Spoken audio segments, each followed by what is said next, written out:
परभणी शहरातील नूतन गिरणावर बोलताना वंचितच्या उमेदवाराला मतदान करण्याचे आवाहन वंचितचे राष्ट्रीय अध्यक्ष डॉक्टर बाळासाहेब आंबेडकर यांनी परभणीच्या एल्गार सभेत केले।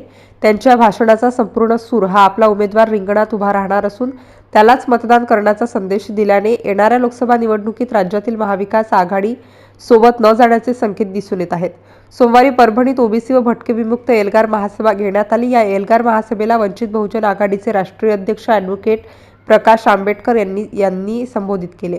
यावेळी व्यासपीठावर अलामीर खान, प्रकाश अण्णा शेंडगे, टी.पी. मुंडे व इतरही ओबीसींचे काही नेते बसले होते। त्यांनी आपले मनोगत व्यक्त करताना भाजपवर जोरदार टीका केली। तसेच ओबीसी व भटक्या विमुक्त समाजावर अन्याय कसा होत आहे हे सांगितले।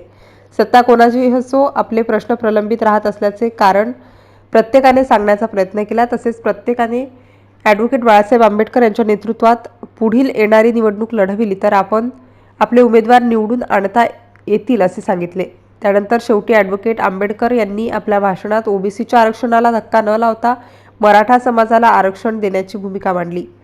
तसेच भाजपावर टीका करताना पंतप्रधान मोदी हे हेकेखोर आहेत असे सांगितले। तर जरांगे पाटील हे 6 महिन्यात मोठा होऊन शरद पवार यांचा बाप झाला असल्याचेही ते बोलून गेले। त्यामुळे येणाऱ्या काळात वंचित बहुजन आघाडीसोबत आता मुस्लिम समाजाला घ्यावे लागणार आहे। त्यांनीही आमच्यासोबत आल्यावर राज्यातील सत्तांतर बदलता येतील असे बोलून दाखवले। ॲडव्होकेट आंबेडकर यांच्या भाषणावरून येणाऱ्या लोकसभा निवडणुकीत वंचित ही आपली वेगळी चूल मांडणार असे संकेत आल्याचे दिसते। MCN news मराठीकरिता Mehboob Khan, Parbhani.